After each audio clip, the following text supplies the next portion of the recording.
I want to introduce Michael Dempsey. He is the expert on FitBits and many other devices. And so, Michael, why don't you go on and start and tell me a little bit about your company and why you decided to go in this direction.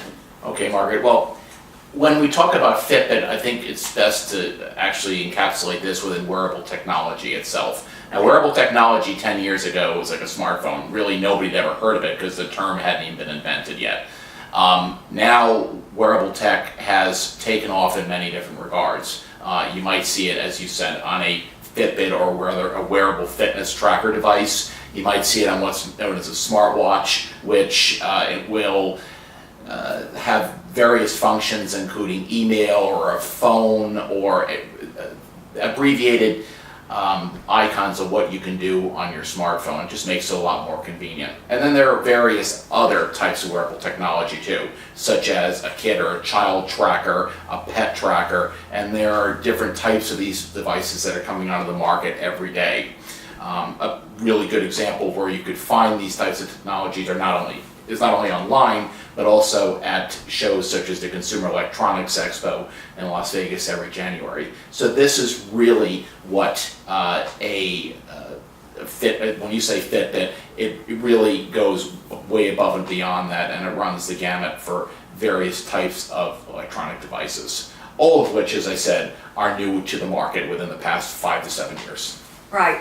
Okay. Well, tell us a little bit about your company and how you got going in that direction. Well, I was working in material technology and selection for a long time. So, for example, you might have a smartwatch such as this, and the materials themselves for the band can be several different types. It might be, for example, a thermoplastic elastomer. This is known as a fluoroelastomer. It might be a thermopolyurethane, and there are various others such as silicone that can be used.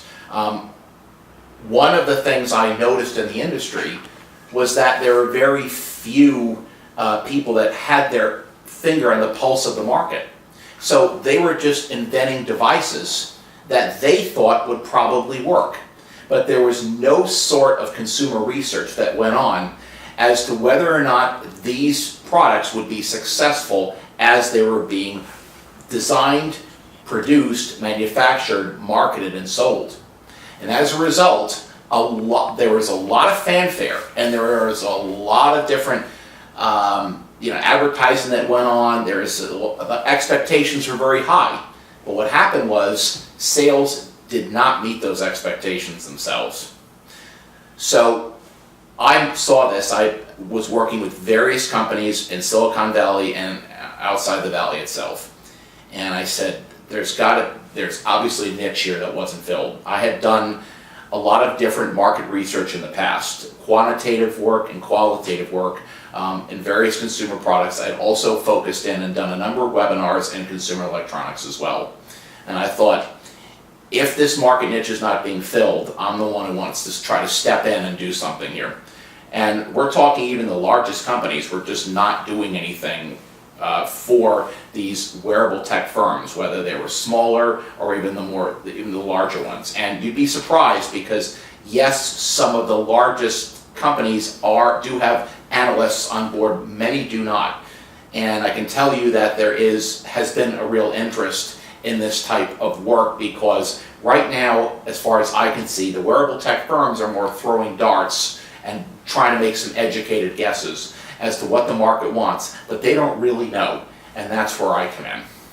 Okay, so what have you researched and what have you found out as far as the Fitbit is concerned now? What do you think you could improve on with it, or how would you change it? Well, the Fitbit itself obviously has been very successful. Fitbit has about 65% market share of what are known as those wearable fitness trackers. There are a number of areas where Fitbit might be able to improve. One of them is simply on the price. What we found through our research was about 68% of all people are only willing to pay under $50 for a wearable fitness tracker. And that means that the majority that are on the market now, including many Fitbits, are in fact overpriced. So anybody who wants to introduce a new product has to have at least in a wearable fitness device, this priced under $50. And when we talk about smartwatches, for example, those have to be under 100. And many smartwatches, especially some of the more popular ones, such as Apple, tend to be priced at about $350. So you can see there's a real delta, the real discrepancy there. And so there are some lesser expensive devices that are coming on the market. Many are from abroad, particularly China, but they don't have the same cachet or the same the power that some of the older devices or the more established ones, such as FitBit, have. Also, there are characteristics on the Fitbit that are not that consumers are really looking for and they don't have. Consumers love the fact that they can measure their steps and that they can see how far they've walked in a day or how far they've decided to run, for example. But they don't have, if they want to lose weight, for example, the app that's out there really isn't adequate, and consumers really want something that's a lot better. Yes, Fitbit has an app, but it's not as easy to use as it might be, for example, if they were to combine it with Weight Watchers, for example, or have some sort of application that would really help them solidify even more their position in the market, because there are a number of companies that are chipping away at that 65% market share, as I told you.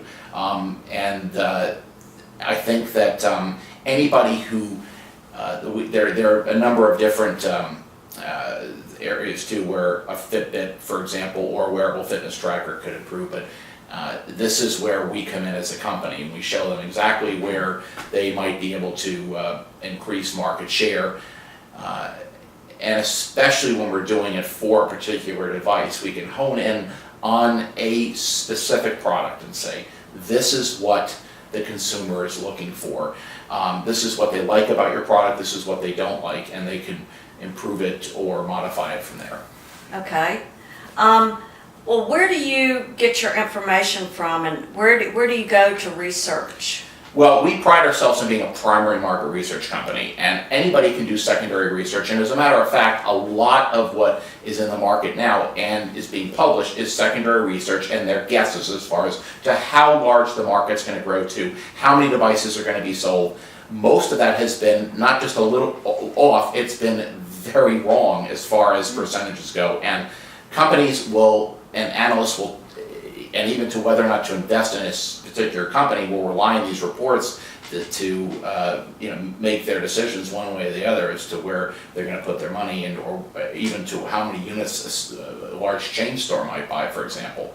So we pride ourselves in the primary research aspect, which means going to people, maybe it's whether in a focus group, it could be online, so we'd have at least 900 different people surveyed online, which is the generally accepted statistical value for any sort of online research, even some intercepts as well. So we could do those, just some random intercepts of people that are maybe within a store or a restaurant that are using these particular devices. We get their feedback, and then we really understand and compare and contrast through our different forms of research what the market is really desiring, what they think of these products, what they like and what they don't like. And again, we're not out there to guess, we're out there to tell the company itself, this is what the market is demanding right now. And so this way they're not guessing, they have a much better knowledge of what the consumer wants, and hopefully will be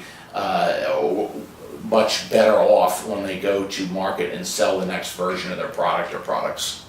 Well, it seems like what you're saying is they've been very slow to really be on top of like the sales and exactly what people want. Well, that's true. I mean, these are what I found. A lot of them are very young people. They're very brilliant. They don't have a lot of experience in market research, and they're just trying to put a product out there that hopefully will work. The Apple Watch was designed, the concept was from several years ago itself, and many have been, companies have been trying to keep up with that particular product or design. The wearable fitness device, again, Fitbit came out with the first major one. And it has been very successful, but the question is going to be, can they continue this? And so what we try to do is exactly that, is focus in on what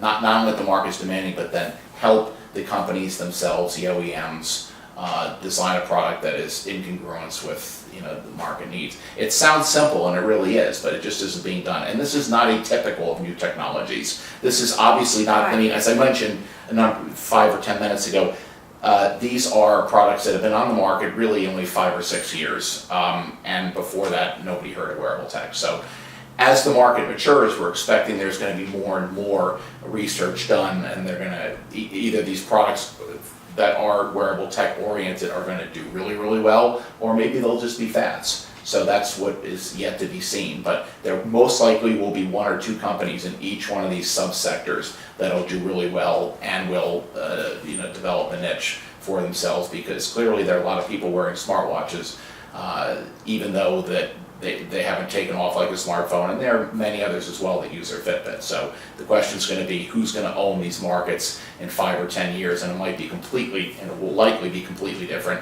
than who owns them right now. Well, that is great. Thank you so much for sharing your expert knowledge, and I appreciate your time. My pleasure. Thank you, Margaret. Okay.